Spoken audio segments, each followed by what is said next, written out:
41번 문제 풀어보도록 하겠습니다. 유체의 흐름에서 레이놀즈 수와 관련이 가장 적은 것을 찾는 문제입니다. 레이놀즈 수는 측류와 난류를 판단하는 식으로서 레이놀즈 수는 점성력분의 관성력으로 표현할 수가 있습니다.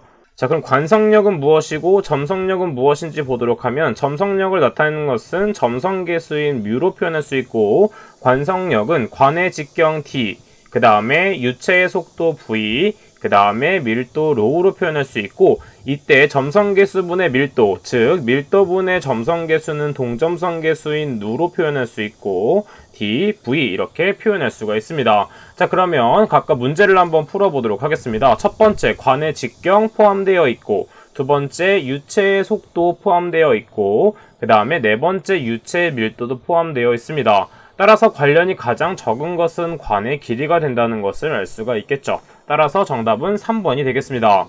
45번 문제입니다. 여과집진 장치를 사용해서 배출가스의 먼지 농도를 10g/m 세제곱에서 0.5g/m 세제곱으로 감소시키고자 한다.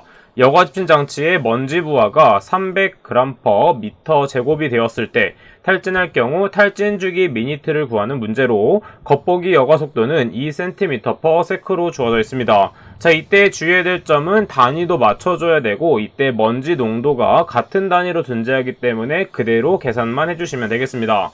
자, 그럼 먼저 먼지 부하 공식을 한번 적어보도록 하겠습니다. 먼지 부하 LD는 어떻게 구할 수 있냐면, 유입 농도 CI 곱하기 그 다음에 겉보기 여과 속도 VF, 그 다음에 곱하기 시간 곱하기 효율로 구할 수가 있겠습니다. 자, 그럼 문제에서 주어진 것은 먼지 유입 농도 주어져 있고, 겉보기 여과 속도 주어져 있고, 그 다음에 먼지 부하가 주어져 있기 때문에 우리는 이때 집진 효율만 구한다면 그대로 대입해서 t에 대한 시간으로 나타낼 수가 있습니다. 자, 그럼 첫 번째 어떻게 표현할 수 있는지 보도록 할게요. 첫 번째, 이때 유입 농도와 유출 농도는 같은 단위를 갖고 있기 때문에 그대로 두면 되고, 그 다음에 겉보기 여과 속도를 먼저 단위 환산을 해보도록 하겠습니다.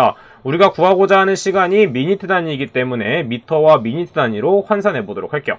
자, 그러면 겉보기 여과 속도 VF를 계산해 보도록 하겠습니다. 문제에서 주어진 것은 2cm/s, 센티미터를 미터로 바꿔야 되기 때문에 100cm 분의 미터가 되겠고, 그 다음에 초 단위를 분 단위로 바꿀 것이기 때문에 60초가 1분이 된다라고 적어주면 되겠죠. 자, 계산기에 그대로 대입을 하게 되면 1.2m/미니트가 된다는 것을 알 수가 있습니다. 자, 그 다음에 집진 효율을 구해보도록 할게요. 자, 효율은 어떻게 구할 수 있냐면 1- 유입 농도 CI분의 유출 농도 C0로 구할 수가 있고, 이때 유입 농도는 10g/m 세제곱, 그 다음에 유출 농도는 0.5g/m 세제곱이기 때문에 이런 식으로 대입을 해서 계산기에 그대로 대입을 하게 되면 0.95가 나오게 됩니다. 자, 그 다음에 우리는 t에 대한 식으로 정리하기 위해서는 우측에 있는 부분 세 가지 인자들을 좌측으로 나눠주면 되겠죠. 따라서 우리는 t에 대한 식을 이런 식으로 표현할 수가 있겠습니다.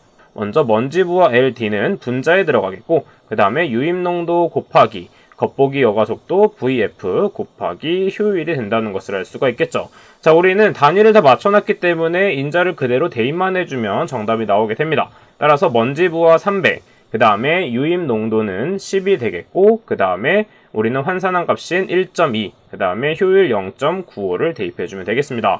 따라서 계산기에 그대로 대입을 하게 되면 26.32분이 나오게 되고, 이때 답은 1번이 된다는 것을 찾아볼 수가 있겠죠. 자, 단위 환산을 할 수 있고, 그 다음에 공식만 암기하고 있다면 충분히 풀 수 있는 문제였습니다. 46번 문제 보도록 하겠습니다. 집진 효율이 90%인 전기 집진 장치의 집진 면적을 2배로 증가시켰을 때 집진 효율은 어떻게 되는가? 자, 이때 전기 집진 장치의 집진 효율 공식은 반드시 암기하고 있어야 됩니다. 자, 집진 효율 공식은 무엇이냐면 1 마이너스 자연상수 2의 마이너스 유량분의 면적 곱하기 이동속도가 되겠습니다.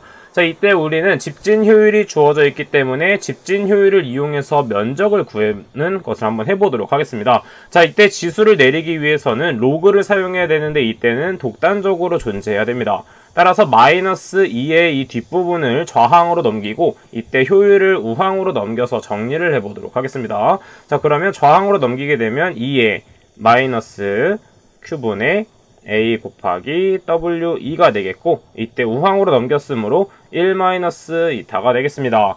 자, 이때 지수를 내리기 위해서는 양변에 로그를 취해줘야 되는데, 이때 자연상수 2이기 때문에 일반 로그가 아닌 ln을 사용해서 한번 처리를 해보도록 하겠습니다. 자, ln을 사용할 경우 ln2의 2는 그대로 1이 되기 때문에 위의 지수가 그대로 내려온다는 것을 알 수가 있겠죠. 따라서 마이너스 q분의 A 곱하기 W2는 ln 1-2타가 된다는 것을 알 수가 있습니다. 따라서 우리는 A에 대해서 한번 정리를 해보도록 하면, A는 이때 Q는 그대로 곱해지고 W2는 역수가 취해지므로 W2분의 Q, 그 다음에 ln 1-2타가 된다는 것을 알 수가 있습니다. 자, 지금 보게 되면 문제의 조건에 처음 면적인 A1은 90%의 집진 효율을 갖기 때문에 이때 효율에는 90%인 0.90을 대입해주면 되겠습니다.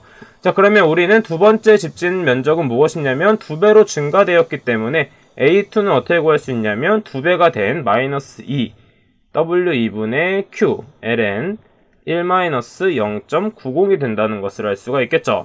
자, 그 다음에 우리는 이때 여기에다가 그대로 대입만 하면 되기 때문에 이러한 형식으로 만들기 위해서 여기 있는 Q와 W2를 다시 좌항으로 넘겨주도록 하겠습니다. 마찬가지로 그대로 넘겨주도록 하면 Q분의 A2 곱하기 W2는 -2의 ln 1-0.90이 된다는 것을 알 수 있고, 이것을 그대로 대입만 해주면 되겠습니다. 따라서 그대로 대입을 하게 되면 1-2의 ln 1-0.90이 되겠고, 계산기에 그대로 대입을 하게 되면 0.99가 나오게 돼서 99%가 나온다라고 계산을 해줄 수가 있는 것입니다.